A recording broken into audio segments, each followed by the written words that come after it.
बिस्मिल्लाहिर्रहमानिर्रहीम। स्टूडेंट्स अस्सलाम वालेकुम। हम पढ़ रहे हैं first year physics in board chapter 3 motion और आज है हमारा लेक्चर नंबर 11। आज हम देखेंगे इसमें इंक्लाइंड प्लेन। ठीक है, ये इस चैप्टर का लास्ट टॉपिक है। ठीक है, ये चैप्टर फिनिश हो जाएगा और फिर नेक्स्ट लेक्चर से इंशाल्लाह हम इस चैप्टर के टेक्स्ट बुक के जो है न्यूमेरिकल्स करेंगे। ये लास्ट टॉपिक है इस चैप्टर का। देखते हैं कि इंक्लाइंड प्लेन क्या होता है। अब इसमें ये देखें कि इंक्लाइंड प्लेन जो है एक सरफेस होती है। ठीक है, किस तरह की? इस तरह की प्लेन सरफेस होती है, यानी कि सीढ़ियों की तरह की नहीं होगी, बिल्कुल क्या होगी, स्मूथ इस तरह से प्लेन सरफेस होगी जो कि हॉरिजॉन्टल सरफेस के साथ एक एंगल फॉर्म करती है ये। ठीक है, यानी एक स्लोप की तरह से होता है ये। ठीक है, इसको क्या कहते हैं हम? ठीक है, स्लोप भी कहते हैं। ठीक है, स्लोप भी आप इसको कह सकते हैं कि आपके पास, ठीक है, या आप इसको क्या कह सकते हैं? ठीक है, या इसको हम क्या कह सकते हैं? रैम्प भी कह सकते हैं ये। ठीक है, ये इसके पास क्या है? रैम्प है ये। तो ये जो होती है आपके पास, ये सरफेस क्या होती है? एक एंगल बनाती है किसके साथ? हॉरिजॉन्टल सरफेस के साथ। ये यानी कि ये जो आपने एक देख रहे हैं, ये एक वुडन जो है आपके पास, ठीक है, प्लैंक है ये। तो अब ये जो एक लकड़ी का तख्ता रखा हुआ है और ये जिस फर्श पे रखा हुआ है, ग्राउंड पे रखा हुआ है, उस ग्राउंड के साथ ये जो एंगल बना रहा है, ठीक है, इसको हम थीटा से डिनोट कर रहे हैं। तो कोई भी ऐसी सरफेस जो ग्राउंड के साथ, ठीक है, एंगल बनाती है, उसको आप क्या कहते हैं? Inclined plane. ठीक है, तो इस तरह से आपके पास सरफेस होती है, प्लेन सरफेस होती है ये। अब ये जो है इंक्लाइंड प्लेन क्या होती है? एक सिंपल मशीन है ये। ठीक है, इसको आपने मैट्रिक में भी देखा होगा। तो ये सिंपल मशीन जो है हमेशा क्या करती है? हमारे काम को इजी कर देती है ये। अब काम इजी किस तरह हो रहा है कि इस तरह से अगर आप देखें, कोई हम चीज़ रख लेते हैं या कहीं पर स्लोप होता है, तो वहाँ पर फिर क्या होता है? चीज़ों को, ठीक है, ऊपर लेके जाना। ठीक है, यानी कोई भी लोड है, आपका वजन है, कोई चीज़ है, उसको अगर आप ऊपर लेके जाना चाहते हैं या ऊपर से नीचे लेके आना चाहते हैं, तो ये स्लोप पे ले जाना जो है आसान हो जाता है। ठीक है, ऊपर और नीचे ले जाना स्लोप की वजह से आसान होता है। अगर यहाँ पे देखें कि यहाँ पे स्टेयर्स होती हैं, सीढ़ियाँ होती हैं, ठीक है, तो उस पर जो है इस सामान को लेके जाना कितना मुश्किल होता है ये। ठीक है, अगर फर्ज करें ये आपके पास ये कोई लेके जा रहा है ट्रॉली में, ठीक है, ये समझ लें कोई मिट्टी वगैरह है ये, तो अगर उसको फर्ज करें ये 40-50 चक्कर यहाँ से लगाने हैं, तो उसको कितना प्रॉब्लम होगा कि अगर यहाँ पे सीढ़ियाँ होती या अगर सीढ़ियाँ भी नहीं होती और उसको यहाँ ग्राउंड से उठा के फिर इसको अंदर लेके जाना पड़ता है ये। तो अगर ये ग्राउंड से इसको ऊपर उठा के लेके जाना पड़ता है तो कितनी, समझ लें कि ज़्यादा एनर्जी यूज़ होती और इतना काम इंसान नहीं कर सकता, थक जाता। तो इस स्लोप से, ठीक है, इजी हो गया कि ट्रॉली में जो है ये इस तरह से ऊपर लेके जा रहा है और ऊपर से वापस नीचे भी लेके आ जाएगा। तो ये इंक्लाइंड प्लेन जो है हमारा क्या है? सिंपल मशीन है जो कि हमारा जो है काम जो है वो इजी कर देती है ये। अब इसमें आगे हमें देखें करना क्या होता है। हमारा जो इसमें बुक के अंदर जो टॉपिक है, उसमें इंक्लाइंड प्लेन के ऊपर अगर कोई चीज़ रखी हुई है, ठीक है, कोई भी ऑब्जेक्ट रखा हुआ है, यहाँ पे हम एक ब्लॉक कंसिडर कर रहे हैं। तो अगर ये कोई ब्लॉक रखा हुआ है, तो वो ब्लॉक जो है अगर मूव करता है डाउनवर्ड, ठीक है, या वो ब्लॉक मूव करता है अपवर्ड, तो उसका एक्सेलरेशन क्या होगा? ठीक है, उस एक्सेलरेशन का फॉर्मूला हम ड्राइव करते हैं इस टॉपिक में ये। तो ये जो हमारे सिलेबस में इंक्लाइंड प्लेन है, उसमें क्या है? डेरिवेशन क्या है? एक्सेलरेशन की है। ठीक है, if block is moving downward और ब्लॉक इज मूविंग अपवर्ड। ठीक है, तो अब यहाँ पे हम इसको कंसिडर करेंगे। ठीक है, सारी फोर्सेस देखेंगे और फिर यही एक्सेलरेशन का फॉर्मूला ड्राइव करेंगे ये।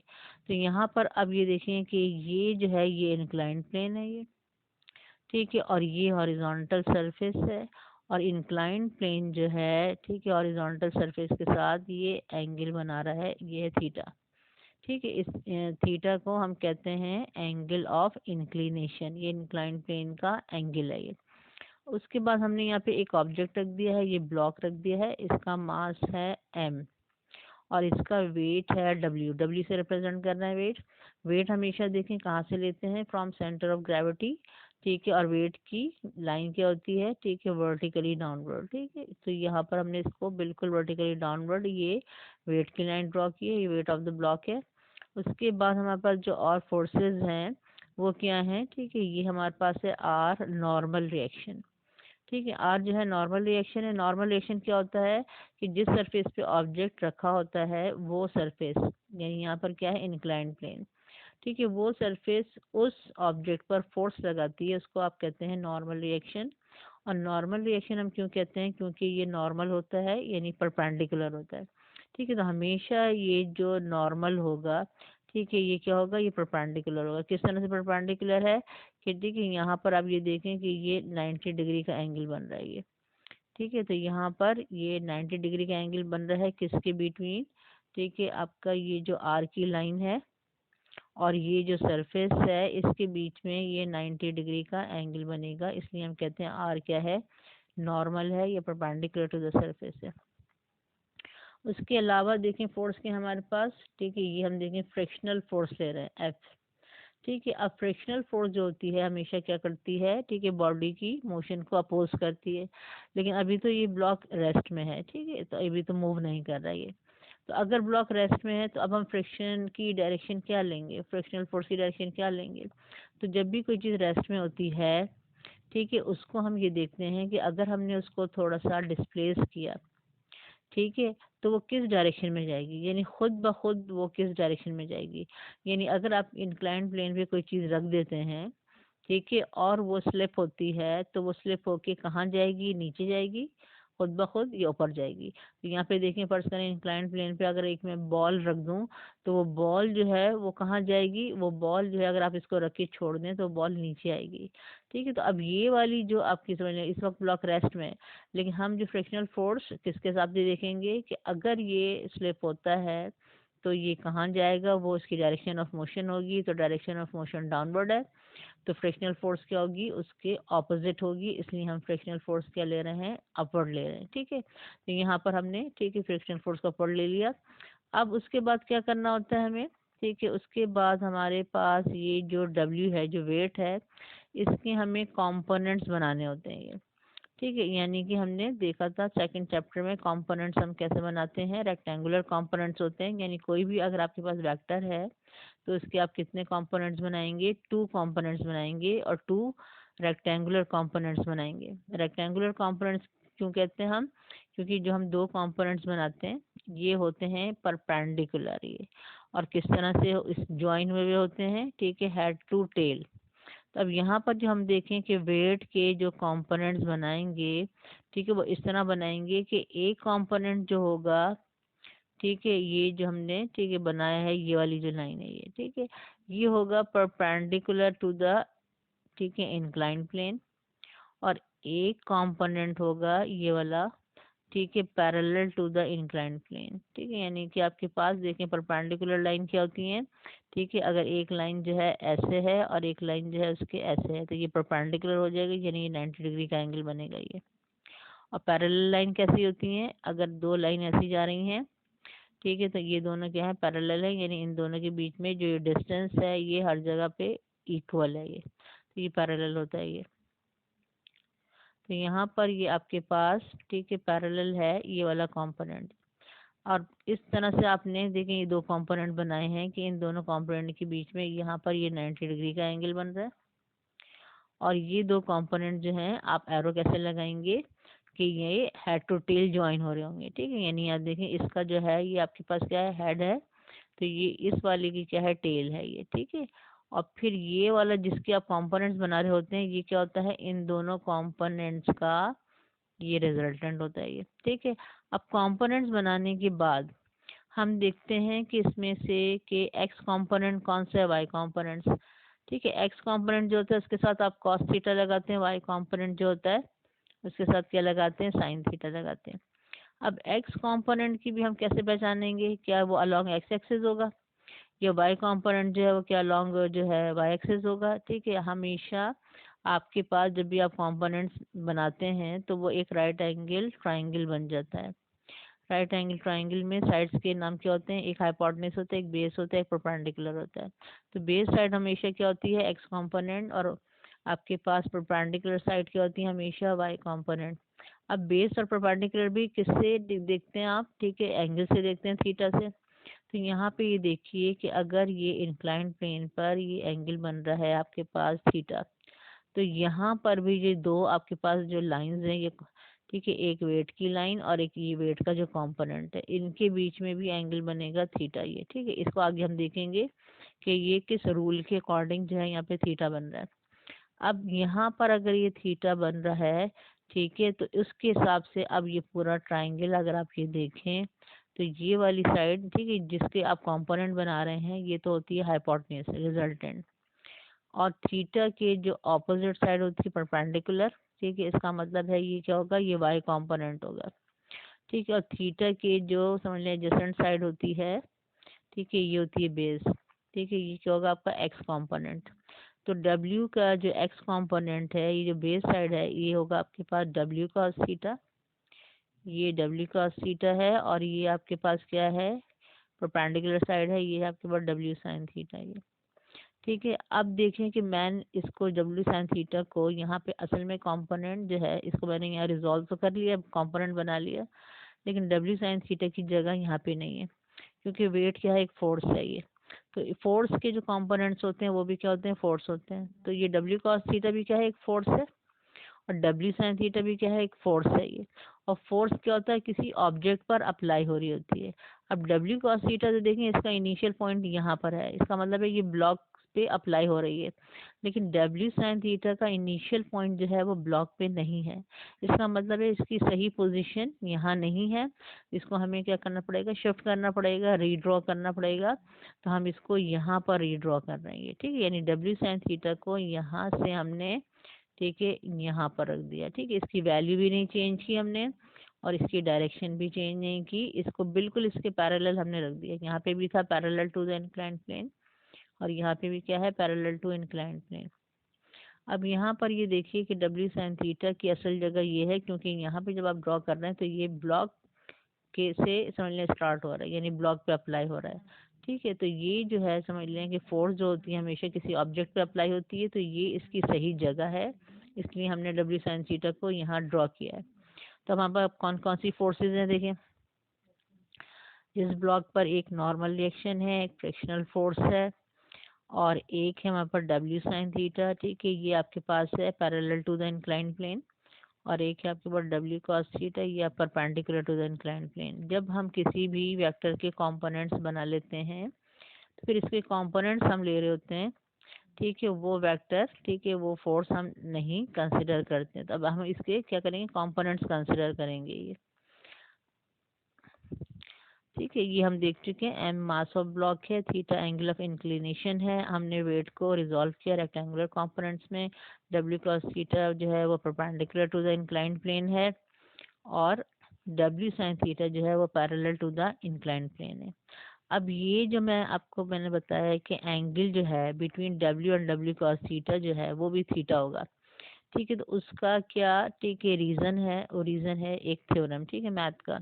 क्या रूल है कि अगर, ठीक है, दो लाइंस के बिटवीन एक एंगल बन रहा है, यानी थीटा है, कोई भी एंगल हो सकता है, 20, 30, 40, 50, तो अगर दो लाइंस हैं उनके बीच में एक एंगल बन रहा है, तो उन दो लाइंस के परपेंडिकुलर जो लाइंस होंगी उनके बीच में भी सेम एंगल बनेगा, ठीक है। यानी थ्योरम क्या है हमारा, देखें, the angle between two lines is equal to the angle between their perpendiculars, ठीक है। यही चीज़ है यहाँ पे इंक्लाइंड प्लेन पर हम अप्लाई करना है, और कहीं और भी हम अप्लाई कर सकते हैं।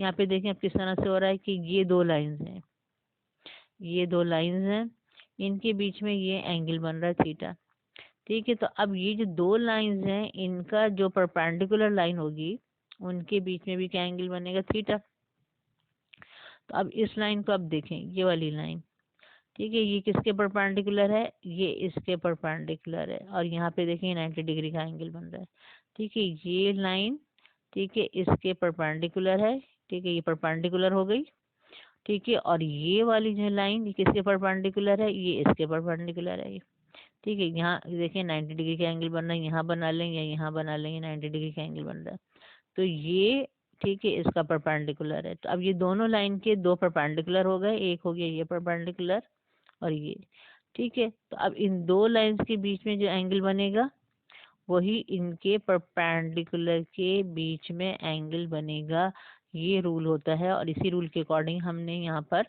W और W cos थीटा के बिटवीन भी एंगल हमने क्या लिया थीटा, और थीटा के अकॉर्डिंग हमने देखा कि कौन सा हमारा x कंपोनेंट है वेट का और कौन सा हमारा y कंपोनेंट है ये। अब इसमें जो पहला केस होता है इंक्लाइंड प्लेन का, ठीक है, जिसको हम कह रहे हैं फर्स्ट कंडीशन है ये, और इसमें हम देख रहे हैं कि ब्लॉक अगर रेस्ट में है, ठीक है, मूव नहीं कर रहा है, तो कौन कौन सी फोर्सेस हैं और किस तरह से जो है वो इसको बैलेंस कर रही हैं। तो यहाँ पर अब जो है ब्लॉक को, ठीक है, हमने रेस्ट में कंसिडर किया है। तो जब ये इंक्लाइंड प्लेन का टॉपिक आता है तो शुरू में आप इंक्लाइंड प्लेन की डेफिनेशन देने के बाद, ठीक है, ये फिगर बनाने के बाद जो है यही सारी फोर्सेस बताते हैं, ठीक है, वेट को रिजॉल्व करते हैं कंपोनेंट में, और फिर ये रेस्ट वाला पार्ट जो है इसको ज़रूर बताना है आपको ये, ठीक है। यानी आपसे जो है अगर एक्सेलरेशन पूछा जा रहा है, ठीक है, कि when block is moving down या when block is moving up, ठीक है, दोनों केस में आपको ने रेस्ट वाला आपसे पूछा नहीं जाएगा, रेस्ट वाला आपको खुद लिखना पड़ेगा, ठीक है, ये ज़रूर लिखना पड़ता है। तो उसके बाद फिर आपसे जो पूछा जाता है, ठीक है, मूविंग डाउन या मूविंग अप, उसको फिर आप जो है एक्सप्लेन करके वहाँ से एक्सेलरेशन उसका निकाल देते हैं। तो यहाँ पर अब ये देखिए कि अगर ब्लॉक रेस्ट में है, ठीक है, ब्लॉक रेस्ट में है, तो इसका मतलब है कि फोर्सेस क्या कर रही हैं, बैलेंस कर रही हैं, ठीक है। अब ये फोर्सेस हम देख लेते हैं कौन कौन सी फोर्सेस हैं यहाँ पर, ठीक है। ये देखें आर है और ये डब्ल्यू आपके पास है कॉस थीटा, ठीक है। ये वाली जो लाइन है ये आपके पास डब्ल्यू कॉस थीटा की है और ये वाली लाइन जो है ये आपके डब्ल्यू साइन थीटा की है। तो डब्ल्यू कॉस थीटा और आर एक दूसरे के ऑपोजिट है, ठीक है, और ब्लॉक जो है मूव नहीं कर रहा है, तो इसका मतलब है कि दोनों फोर्सेस, ठीक है, इक्वल हैं, ऑपोजिट हैं, कैंसिल आउट कर रही हैं, ठीक है। तो ये हो जाएगा यहाँ पर R is equal to W cos theta. अब ब्लॉक इस डायरेक्शन में भी मूव नहीं कर रहा है, ठीक है, कम्प्लीटली रेस्ट में है, तो यहाँ पर डब्ल्यू साइन थीटा और एफ एक दूसरे के ऑपोजिट हैं, ये भी एक दूसरे के क्या हो जाएंगे, यहाँ पर इक्वल होंगी, यानी बैलेंस कर रही हैं या कैंसिल आउट कर रही हैं। तो यहाँ पर ये कंडीशन भी होगी W sine theta is equal to F. तो रेस्ट में जो है, ठीक है, ये जो है इसके इक्वल होगा और आर जो है ये डब्ल्यू कॉस थीटा के इक्वल होगा ये, ठीक है। तो ये हमारी रेस्ट की कंडीशन आ जाएगी। अब जो हमारे पास उसके बाद जो सेकंड हमारे पास कंडीशन आती है when block is moving down, ठीक है, यानी ब्लॉक जो है, ठीक है, वो क्या कर रहा है, नीचे की तरफ आ रहा है। अब जब ब्लॉक नीचे की तरफ आ रहा है तो यहाँ पर ये देखें कि इस डायरेक्शन में तो नहीं जा रहा है जिधर आर है और डब्ल्यू कॉस थीटा है। तो इसका मतलब है कि अगर ब्लॉक इंक्लाइंड प्लेन पर नीचे आ रहा है तो उस वक्त भी आर और डब्ल्यू कॉस थीटा जो है वो एक दूसरे को बैलेंस कर रहे हैं और ये क्या है, इक्वल होंगे, ठीक है। आर किसके इक्वल होगा, ठीक है, डब्ल्यू कॉस थीटा। यानी तीनों कंडीशन में ब्लॉक रेस्ट में हो या ब्लॉक इज मूविंग डाउन या ब्लॉक इज मूविंग अप, तीनों केसेस में आर जो है वो डब्ल्यू कॉस थीटा के इक्वल ही होगा, ठीक है, क्योंकि इस डायरेक्शन में मूवमेंट नहीं है, ठीक है। अब यहाँ पे देखें कि अगर ब्लॉक जो है नीचे आ रहा है तो नीचे डाउनवर्ड फोर्स कौन सी है, डब्ल्यू साइन थीटा, ठीक है, और उसके ऑपोजिट क्या है, फ्रिक्शनल फोर्स है एफ, ठीक है। तो अगर ब्लॉक नीचे आ रहा है तो इसका मतलब है कि ये जो फोर्स है, ठीक है, ये ग्रेटर है ये, इसीलिए ब्लॉक जो है वो डाउनवर्ड आ रहा है। यानी जिस डायरेक्शन में, ठीक है, बॉडी मूव करती है, ठीक है, उसी डायरेक्शन की फोर्स क्या होती है, वो ग्रेटर होती है, ठीक है। यानी डब्ल्यू साइन थीटा क्या है, इज ग्रेटर देन, ठीक है, एफ यानी फ्रैक्शनल फोर्स। अब किस फोर्स से ये नीचे आ रहा है, क्या डब्ल्यू साइन थीटा से आ रहा है, नहीं, ठीक है। जब ब्लॉक नीचे आ रहा है और उस पर दो फोर्सेज अप्लाई हो रही हैं, यानी एक से ज़्यादा फोर्सेज अप्लाई हो रही हैं और एक बड़ी है और एक छोटी है, तो ब्लॉक मूव करता है in the direction of greater force, ठीक है। और किस फोर्स से मूव करता है, वो होती है रिजल्टेंट फोर्स, ठीक है। हमेशा रिजल्टेंट फोर्स जो है वो बॉडी को मूव करवा रही होती है। अब उस रिजल्टेंट फोर्स को हम कैसे कैलकुलेट करते हैं, वो हमेशा हम बड़ी फोर्स में से छोटी फोर्स को सब्ट्रैक्ट करके माइनस करके, ठीक है, हम रिजल्टेंट फोर्स जो है वो निकालते हैं। तो जब ब्लॉक नीचे आ रहा है इसका मतलब है कि ये ग्रेटर है, ठीक है, और ये स्मॉलर है, और रिजल्टेंट फोर्स जो है जिसको अगर हम कैपिटल एफ से रिप्रेजेंट कर दें तो वो किसके इक्वल होगा, W sine theta minus F, ठीक है, रिजल्टेंट फोर्स होगी। अब आगे हम इसको देख लेते हैं हमने किस तरह से इसको, ठीक है, लिया है। ब्लॉक जो है हमारे पास डाउनवर्ड आ रही है, ठीक है, तो डब्ल्यू का थीटा तो आर के इक्वल होगा और डब्ल्यू साइन थीटा जो है वो ग्रेटर देन एफ होगा। तो रिजल्टेंट फोर्स हमारी देखें, हमने सब डब्ल्यू साइन थीटा में से एफ को माइनस करके ही रिजल्टेंट फोर्स निकाली है। अब रिजल्टेंट फोर्स जो होती है यहाँ पे, अगर इसको हम कैपिटल एफ से रिप्रेजेंट कर रहे हैं तो ये हो जाएगी हमारी W sine theta minus F. अब रिजल्टेंट फोर्स होती है वो फोर्स जो कि बॉडी के अंदर एक्सेलरेशन प्रोड्यूस करवाती है, ठीक है, ये हम ठीक है प्रीवियस टॉपिक में देख चुके हैं ये। और जो फोर्स एक्सेलरेशन प्रोड्यूस करवाती है वो according to Newton second laws को हम किसके इक्वल लेते हैं, एम ए। हमेशा रिजल्टेंट फोर्स को आप किसके इक्वल लेंगे, एम ए के इक्वल लेंगे, ठीक है। एम क्या होगा, ठीक है, जो बॉडी मूव कर रही है उसका मास, ठीक है। ए क्या है, ये एक्सेलरेशन है, यानी जितना इसमें वेलोसिटी का चेंज आ रहा है पर यूनिट टाइम।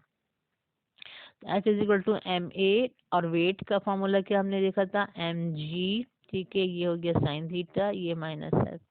अब हमें यहाँ पे फॉर्मूला किसका ड्राइव करना है, ए का करना है, इसका मतलब यहाँ से एम हटाना है। तो एम जब आप क्या करेंगे, अब आप इस पूरी इक्वेशन को अगर आप एम से डिवाइड कर दें, ये भी हम कह सकते हैं, या इस एम को आप ठीक है यहाँ पे ले जाके इसको क्रॉस ठीक है मल्टीप्लाई कर दें, यानी कि इसको समझ लें कि डिनोमिनेटर में चला जाएगा। एम यहाँ मल्टीप्लाई हो रहा है तो यहाँ पे जाके क्या करेगा, डिवाइड करेगा, ठीक है। इस तरह से हम कर रहे हैं, ठीक है। या आप इस तरह भी देखें कर सकते हैं कि अगर मैं कहूँ कि यहाँ पर भी ठीक है आप एम है और यहाँ पर भी ठीक है एम है, ये तो आपने क्या किया, आपने इस तरह किया कि पूरी इक्वेशन को एम से डिवाइड कर दिया, ठीक है। तो आपके पास यहाँ पे भी ये एम एम कैंसिल हो गया, बाकी क्या बचेगा, बाकी आपके पास ए बचेगा, ठीक है। ये वाला काम भी हम इस तरह भी हम कर सकते हैं, ठीक है। और या हम एम को इस साइड पे लेके आ जाएंगे तो ये डिनोमिनेटर में चला जाएगा ये। तो यहाँ पे देखिए एम आ गया नीचे डिनोमिनेटर में, ये एम जो था ठीक है ये कैंसिल आउट हो जाएगा, यहाँ पे देखेंगे रहेगा। और ए का ये एक्सेलरेशन का फॉर्मूला हमारा बन जाएगा जी साइन थीटा, ठीक है, minus F upon M. F क्या है, ये फ्रिक्शनल फोर्स है ये, यानी ये एक्सेलरेशन है किस कंडीशन में, ठीक है, man block is moving down, ठीक है, पहली ये चीज़ है। और दूसरी क्या है कि फ्रिक्शनल फोर्स इज प्रेजेंट, यानी फ्रिक्शनल फोर्स है, ठीक है, उसको आप ले रहे हैं, कंसिडर कर रहे हैं, ठीक है। उस केस में हम ये वाला फार्मूला यूज़ करेंगे। यानी न्यूमेरिकल जब आपके पास होंगे इंक्लाइंड प्लेन पे, आपको देखना पड़ेगा कि जो है बॉडी ऊपर जा रही है, नीचे जा रही है, और उसमें फ्रिक्शन गिवन है, ये फ्रिक्शन को नेग्लिजिबल जो उन्होंने कहा है, तो आप उसको देखते हुए फार्मूला जो है अपना बनाएंगे। तो अगर फ्रिक्शन प्रेजेंट होगी तो आप फिर इसके साथ एफ के साथ फार्मूला ये लिखेंगे माइनस एफ अपॉन एम, ठीक है, ये वाला फार्मूला हम यूज़ करेंगे। तो ये हो गया हमारे पास, ठीक है, acceleration of the block moving down on a frictional incline plane. अब अगर फ्रैक्शन जो है ठीक है बहुत ही स्मॉल है, जिसको आप वो कह रहे हैं कि न्यूमेरिकल में कि नेग्लेक्ट कर दें, नेग्लिजिबल है, तो फिर उस केस में हम क्या करते हैं, फ्रैक्शनल फोर्स को ज़ीरो ले लेते हैं ये, ठीक है। फ्रैक्शनल फोर्स ज़ीरो करके अब हम देखते हैं हमारा फॉर्मूला रिड्यूस क्या होता है, इस तरह से एफ को हमने ज़ीरो कर दिया, ये पूरी टर्म ज़ीरो हो जाएगी, और यहाँ पे आपका फॉर्मूला बन जाएगा a is equal to ji sine theta, यानी कि इन द केस ऑफ ठीक है कि फ्रिक्शन इज एब्सेंट, ठीक है, फ्रिक्शनल फोर्स एब्सेंट है, फ्रिक्शनल फोर्स नहीं है, ये फ्रिक्शनल फोर्स जो है नेग्लिजिबल है, तो हमारा एक्सेलरेशन होगा, ठीक है, when the block is moving downward, A is equal to ji sine theta, ये है हमारे पास सिंपल फार्मूला, ठीक है, डाउनवर्ड मोशन के लिए फ्रिक्शनल फोर्स एब्सेंट है ये। तो a is equal to ji sine theta हमारे पास फॉर्मूला आता है, और नॉर्मली जो है यही वाला केस ज़्यादा आ रहा होता है डाउनवर्ड मोशन का, और आपको ठीक है यही फॉर्मूला ड्राइव करना होता है, ठीक है। और यहाँ पर a is equal to ji sine theta तक हमारी डेरिवेशन कंप्लीट होती है। अब आगे एक चीज़ जो है वो ठीक है और आपसे ठीक है कह रहे होते हैं, ठीक है, ये एक्सेलरेशन कब है, when the block is moving down on a frictionless inclined plane.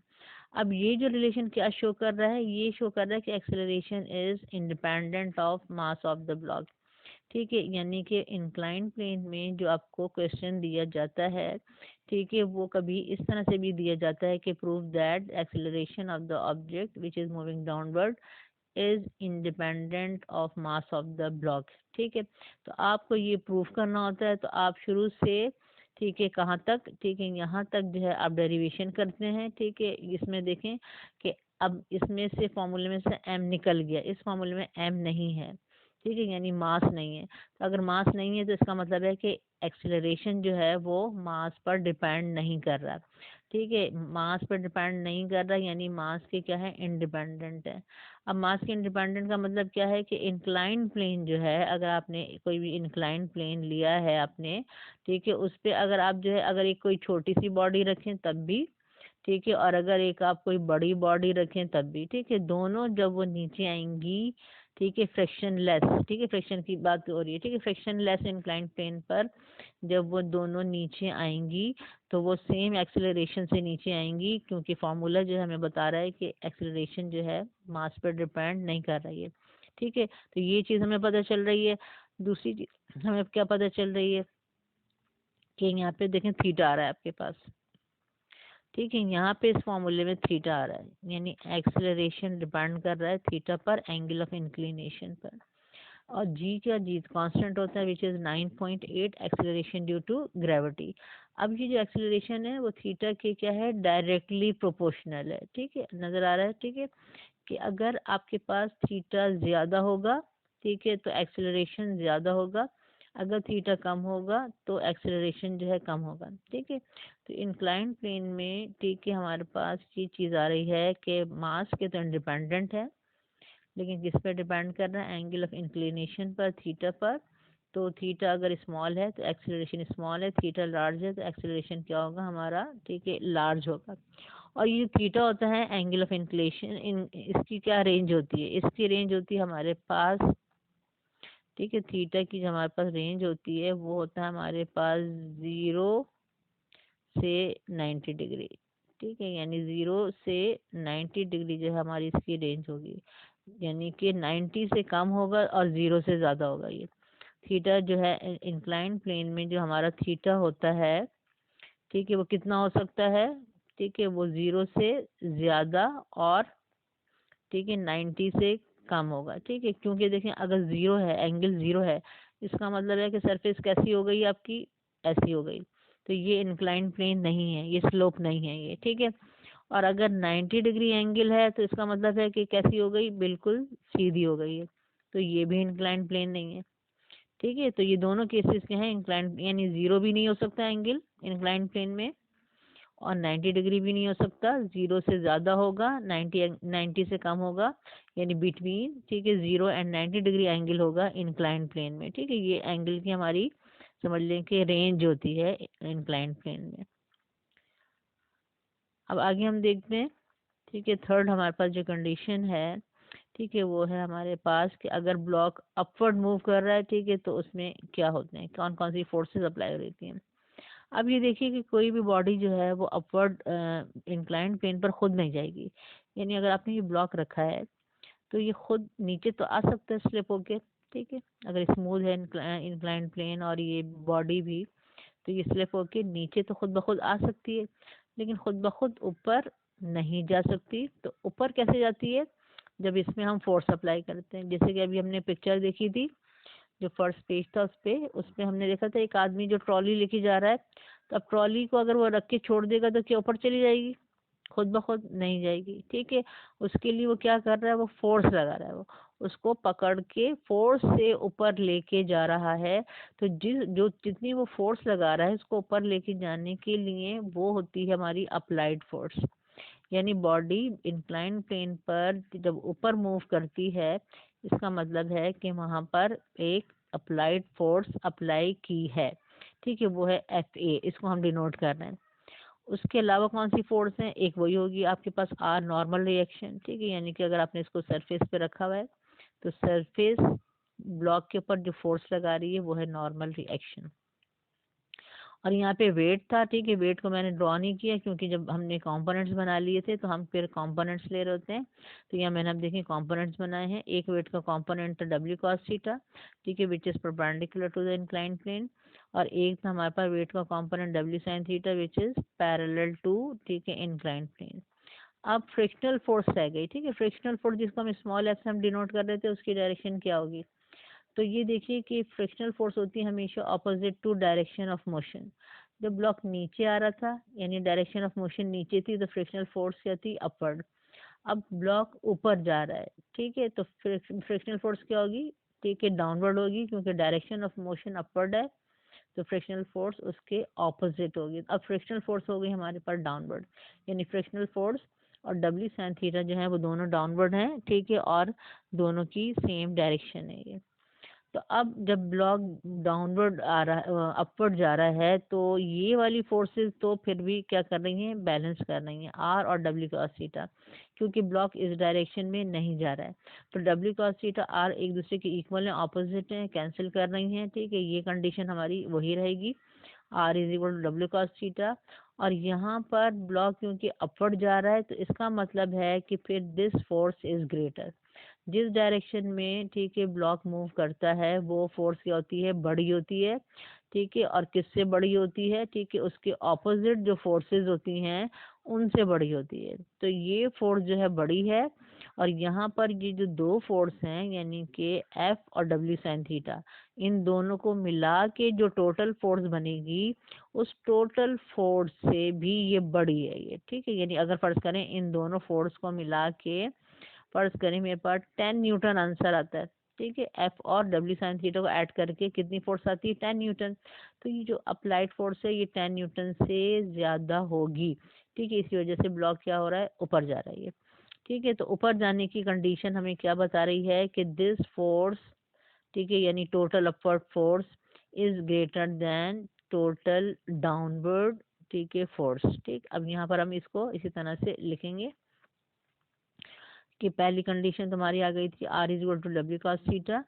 Upward force क्या है, ठीक है, ये अप्लाइड फोर्स है एफ ए, और टोटल डाउनवर्ड्स क्या है, ठीक है, ये आपकी W sine theta plus F, ठीक है, ये डाउनवर्ड फोर्स हो गई। अगर ब्लॉक अपवर्ड मूव कर रहा है तो इसका मतलब है कि अपवर्ड फोर्स ग्रेटर है किससे, टोटल डाउनवर्ड फोर्स से। यहाँ पे ये देखिए कि अप्लाइड फोर्स ग्रेटर है किससे, ठीक है, टोटल डाउनवर्ड फोर्स से, which is W sine theta plus F. अब रिजल्टेंट फोर्स हमेशा कैसे निकालते हैं, ठीक है, ये बड़ी है और ये जो है ये दोनों मिला के ये छोटी हैं, ठीक है। तो हमेशा बड़ी में से छोटी फोर्स को माइनस करके रिजल्टेंट फोर्स आती है। तो अब हम रिजल्टेंट फोर्स के लिए क्या करना है, इसमें से माइनस करेंगे इस पूरे सम को। तो ये एफ ए में से मैंने माइनस किया, ठीक है, इस पूरे सम को। अब यहाँ पे देखें एक नहीं है दो है, तो मैंने ब्रैकेट में लिखना पड़ेगा, क्योंकि आपको पता है कि माइनस के साथ साइन चेंज हो जाता है। तो इसको हम ब्रैकेट में लिखेंगे, ये हमारी टोटल, ठीक है, डाउनवर्ड फोर्स है। अब जो रिजल्टेंट फोर्स आती है वही ब्लॉक को मूव करवाती है, यानी उसमें एक्सेलरेशन प्रोड्यूस करवाती है, ठीक है। तो अब जो फोर्स एक्सेलरेशन प्रोड्यूस करवाती है उसको किसके इक्वल लेते हैं, हम एम ए के इक्वल लेते हैं। और यहाँ पर ये देखिए इसको हम ब्रैकेट को ओपन कर देंगे, तो ये हो जाएगा माइनस डब्ल्यू साइन थीटा, और ये माइनस प्लस माइनस, ये हो जाएगा आपके पास माइनस एफ, ठीक है। तो ये आपके पास रिजल्ट आएगा M is equal to F A minus M G sine theta minus F. यहाँ पर भी हमें कौन सा फॉर्मूला ड्राइव करना है, ठीक है, एक्सेलरेशन का फॉर्मूला ड्राइव करना है। तो हम इस पूरी इक्वेशन को, ठीक है, किससे कर देंगे, एम से डिवाइड कर देंगे, या आप ये कह सकते हैं कि एम को हम यहाँ ले जाके सबसे डिवाइड कर देंगे, और डब्ल्यू जो है वेट है, इसको मैंने किसके इक्वल लिख लिया, एम जी के इक्वल। अब इस पूरी इक्वेशन को अगर हम एम से डिवाइड कर दें तो देखें क्या आएगा, इसके नीचे भी एम आएगा, इसके नीचे भी एम आएगा, इसके नीचे भी एम आएगा, और यहाँ एम कैंसिल हो जाएगा, यहाँ और यहाँ कैंसिल नहीं होगा। तो हमारा फॉर्मूला बन रहा है फॉर अपवर्ड मोशन एक्सेलरेशन, ठीक है, ये है एफ ए अपॉन एम, ये अप्लाइड फोर्स है, और ये आपके पास यहाँ पे कितना आ रहा है, माइनस जी साइन थीटा, और यहाँ पे आ रहा है माइनस एफ अपॉन एम, ये है आपके पास फ्रिक्शनल फोर्स। तो ये वो एक्सेलरेशन है कि जब अप्लाइड फोर्स भी है प्रेजेंट और फ्रिक्शनल फोर्स भी प्रेजेंट है, और ब्लॉक मूव कर रहा है अपवर्ड ऑन इंक्लाइंड प्लेन, ठीक है। अब पहला केस इसमें, अब देखिए हम क्या करते हैं अपवर्ड में, कि अगर अप्लाइड फोर्स जो है वो एब्सेंट हो, ठीक है, यानी एफ ए ज़ीरो हो। और ये केस कब होगा, ये केस होता है कि अगर जो है, ठीक है, फर्ज करें कोई गाड़ी ऊपर जा रही है, ठीक है, और उसका जो है इंजन बंद हो जाए, ठीक है। अगर कोई गाड़ी जो है फर्ज करें इंक्लाइंड प्लेन है, ठीक है, और ये कोई गाड़ी ऊपर जा रही है, और यहाँ पर इस पॉइंट पर जो है इसका इंजन बंद हो जाता है, तो ये क्योंकि अब मूव कर रही थी तो ये फौरन नहीं रुकेगी, बल्कि ये इंजन बंद होने के बाद भी क्या होगा, आगे जाएगी, कुछ डिस्टेंस कवर करेगी, और फिर, ठीक है, आगे जाके फर्ज करें किसी पॉइंट पर यहाँ पर रुकेगी ये, ठीक है। तो अब यहाँ से यहाँ तक जो इसने ये डिस्टेंस कवर किया है, ये मूव किया है, वो मूव किया in the absence of applied force, ठीक है, ये हो गया। या अगर कोई साइकिल है, ठीक है, साइकिल चला रहा है, ठीक है, तो अब अगर कोई साइकिल चला रहा है और वो इस पॉइंट पर वो अपना साइकिल चलाना स्टॉप कर देता है, यानी पैडलिंग स्टॉप कर देता है, तो वो क्या होगा, अगर पैडलिंग स्टॉप कर देगा तो उस वक्त वहाँ पर फौरन साइकिल नहीं रुकेगी, क्योंकि साइकिल जो थी वो मूव करती हुई आ रही थी। तो वो जहाँ पर पैडलिंग रोक देगा, ठीक है, वहाँ पर साइकिल नहीं रुकेगी बल्कि आगे जाएगी और आगे जाके कुछ डिस्टेंस के बाद रुकेगी। तो यहाँ से यहाँ तक की फिर जो मोशन हो जाएगी वो होगी विदाउट, ठीक है, अप्लाइड फोर्स। तो इस तरह से जो है, ठीक है, यहाँ पर अब इंक्लाइंड प्लेन में केस बन जाता है कि अप्लाइड फोर्स एब्सेंट है और बॉडी ने मूव किया है, ठीक है, कहाँ पर, अपवर्ड मूव किया है। या आप इस तरह भी कह सकते हैं कि अगर फर्ज करें कि आपके पास क्या है, एक मैं बॉल लूं और बॉल को नीचे से मैं क्या कर दूं, फोर्स लगा के पुश करके, ठीक है, छोड़ दूं। अब अगर मैंने एक बार फोर्स लगा दी, यानी कंटिन्यूअस फोर्स नहीं लगा रही मैं, तो एक बार फोर्स लगा के अगर मैंने छोड़ दिया है और फिर बॉल जो है नीचे से ऊपर जा रही है, ठीक है, तो वो जो है जा रही है in the absence of applied force, क्योंकि, ठीक है, यहाँ पे क्योंकि मैंने फोर्स अप्लाई करने के बाद हाथ हटा लिया, तो अब ये जो मोशन होगी ये विदाउट, ठीक है, अप्लाइड फोर्स होगी। और बॉल जो है जब इस तरह से ऊपर जाएगी तो उसकी वेलोसिटी क्या होगी, कम होगी, ठीक है, उसकी वेलोसिटी डिक्रीज होगी और वो आगे जाके किसी पॉइंट पर रुक जाएगी, उसके बाद फिर वो डाउनवर्ड आ जाएगी, ठीक है। तो अब ये जब बॉडी जो है ऊपर जाती है in the absence of applied force, तो उसकी, ठीक है, क्या होती है, वेलोसिटी डिक्रीज हो रही होती है, और जब वेलोसिटी डिक्रीज होती है तो कौन सा एक्सेलरेशन प्रोड्यूस होता है, नेगेटिव एक्सेलरेशन, ठीक है। तो यहाँ पर हम देखेंगे हमारा एक्सेलरेशन क्या आएगा, नेगेटिव एक्सेलरेशन आएगा। अप्लाइड फोर्स एब्सेंट, अगर अप्लाइड फोर्स एब्सेंट है तो हम क्या करना है, एफ ए को ज़ीरो कर देंगे, applied force F A zero हो जाएगी, हमारा फार्मूला रिड्यूस हो जाएगा, ठीक है, किस तरह बन जाएगा, एफ ए ज़ीरो हो गया, ये हमारा फार्मूला रह गया माइनस जी sine theta minus F upon N, यानी ये वो एक्सेलरेशन है जिसमें ब्लॉक अपवर्ड मूव कर रहा है, ठीक है, फ्रिक्शनल फोर्स प्रेजेंट है और अप्लाइड फोर्स एब्सेंट है, ठीक है। यानी न्यूमेरिकल में आपको देखना पड़ेगा और उसके लिहाज से ही आपको फॉर्मूला बनाना या चूज करना पड़ेगा। उसके बाद अगर अपवर्ड मोशन में अप्लाइड फोर्स भी एब्सेंट हो और फ्रिक्शनल फोर्स भी, ठीक है, नेग्लिजिबल हो या एब्सेंट हो, तो फिर हम क्या करते हैं, इसको भी ज़ीरो कर देते हैं, फ्रिक्शनल फोर्स को, इसको भी मैंने ज़ीरो कर दिया, ये टर्म भी ज़ीरो हो जाएगी। अब फार्मूला और छोटा हो जाएगा, रिड्यूस होके कितना हो जाएगा, अब हो जाएगा हमारा formula A is equal to minus ji sine theta. तो यहाँ पर आप देख रहे हैं कि एक्सेलरेशन हमारा नेगेटिव आ रहा है, क्योंकि जब बॉडी जा रही है ऊपर in the absence of applied force तो उसकी वेलोसिटी डिक्रीज हो रही है, तो एक्सेलरेशन, ठीक है, नेगेटिव आ जाएगा। तो ये होता है एक्सेलरेशन, ठीक है, when there is no applied force, ठीक है, no frictional force and block is moving upward, ठीक है। तो इसमें हम क्या करते हैं, सिंपली फिर a is equal to minus ji sine theta का फॉर्मूला लेके, ठीक है, एक्सेलरेशन कैलकुलेट कर लेते हैं। तो this is acceleration of block moving up on a frictionless inclined plane, ठीक है। तो ये हमारा फाइनल रिलेशन आता है, और इन दोनों में से भी समझ लें कि जो ये अपवर्ड वाला जो केस है वो हमारा न्यूमेरिकल के लिए जो है समझ इम्पॉर्टेंट है, ठीक है, इसके न्यूमेरिकल्स हैं हमारे पास। और आपका जो डेरिवेशन जो आती है, ठीक है, वो ज़्यादा आपके पास आती है किसकी, ठीक है, डाउनवर्ड मोशन की। तो फिर आपको शुरू से लेके रेस्ट और डाउनवर्ड मोशन तक, यानी a is equal to ji sine theta तक आपको डेरिवेशन करनी होगी। नेक्स्ट लेक्चर में इंशाल्लाह हम इसके न्यूमेरिकल्स देखेंगे।